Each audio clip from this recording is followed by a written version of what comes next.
Olá, tudo bem por aí?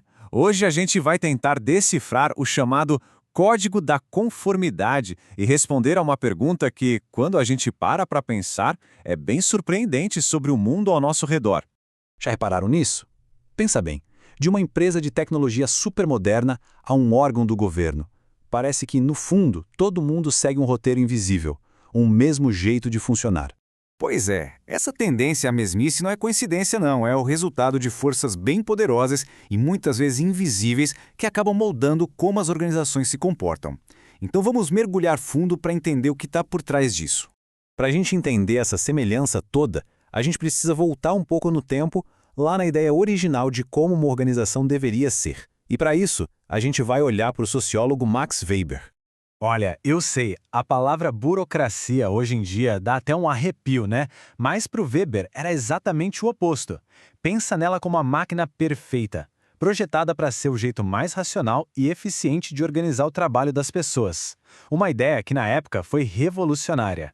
E como essa máquina funcionaria? Bom, o Weber desenhou um projeto bem claro, que a gente vê aqui. A ideia central era pura lógica. Hierarquias bem definidas, cada um na sua área, um sistema de regras para todo mundo e tudo aplicado de forma impessoal. O objetivo final era criar uma ordem que fosse perfeitamente eficiente e previsível. E a convicção dele era total, como essa citação mostra bem. Para o Weber, tecnicamente falando, não tinha para ninguém. A burocracia era o sistema superior, o auge da organização racional. Só que a história tomou um rumo um pouco diferente, né? A busca pela eficiência acabou dando lugar a uma outra força. Uma força muito mais poderosa. O próprio Weber já tinha um certo receio de que sua máquina racional virasse uma jaula de ferro, prendendo a humanidade em regras frias. Mas, décadas depois, os sociólogos Dimaggio e Powell viram uma jaula diferente se formando. A verdadeira prisão não era a da eficiência, mas sim a da conformidade. As organizações não buscavam apenas ser eficientes, elas buscavam, acima de tudo, ser aceitas.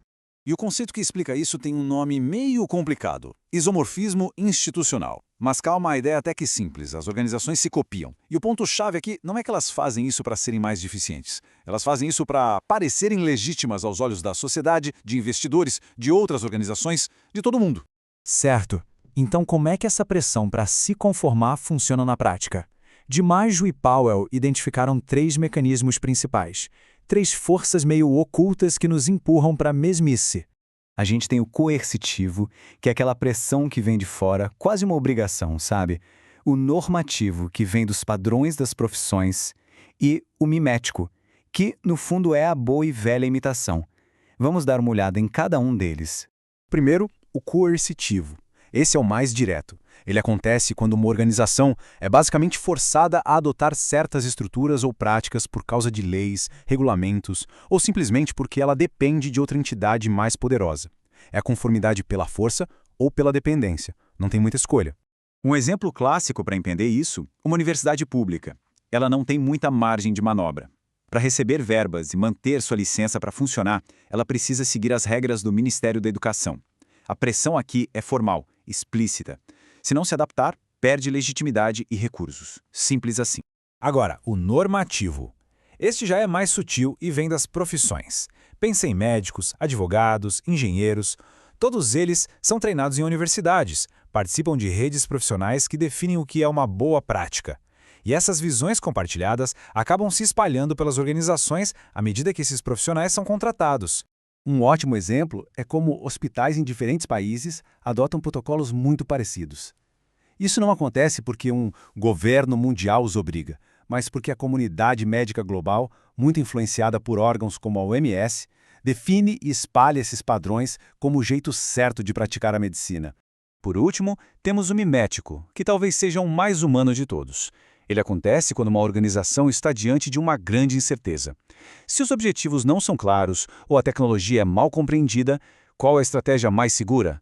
Olhar para o lado e copiar quem parece estar se dando bem. É a imitação como uma forma de gerenciar o risco.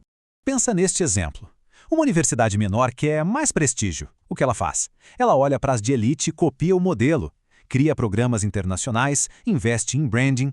A imitação, claro, não garante o sucesso, mas ela confere uma aparência imediata de legitimidade.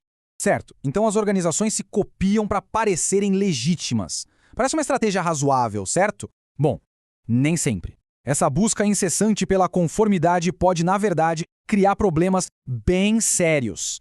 E aqui entram os tais paradoxos isomórficos. A organização acaba adotando práticas que não servem para sua realidade, só para ficar bem na foto. Ela começa a focar mais em rituais de conformidade do que em resultados concretos. E o pior, a inovação e a criatividade podem ser sufocadas, porque todo mundo está fazendo a mesmíssima coisa. A busca pela legitimidade pode, ironicamente, levar à ineficiência. E essa ineficiência irônica nos leva a olhar para dentro da máquina. Aquele modelo ideal do Weber não contava com a complexidade do fator humano.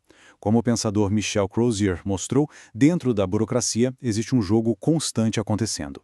O contraste é nítido. Weber via uma máquina racional, Crozier via uma arena de poder. Para ele, as pessoas não são peças passivas, são jogadores que usam as regras e as incertezas do sistema para ganhar influência, o que ajuda a explicar por que as organizações podem ser tão resistentes à mudança. E essas pressões todas não se limitam a empresas ou universidades locais, não. Elas operam numa escala global, levando a uma homogeneização mundial. A teoria da sociedade mundial explica como isso acontece. Primeiro, uma ideia, como a de que educação universal é importante, ganha força globalmente. Depois, organizações internacionais como a ONU a transformam num modelo mundial. Por fim, os países adotam esse modelo não só por acreditarem nele, mas para serem vistos como nações modernas e legítimas no palco internacional. É o isomorfismo em escala planetária. E tudo isso nos deixa com uma pergunta final. Se as pressões para se conformar, seja por lei, pela profissão ou por pura imitação, são tão intensas e estão em todo lugar, o que acontece com a inovação, com a diversidade? No mundo onde todo mundo parece seguir o mesmo roteiro para ser aceito, quem ainda tem a coragem de ser verdadeiramente diferente? Fica aí a reflexão para todos nós. Obrigado pela companhia.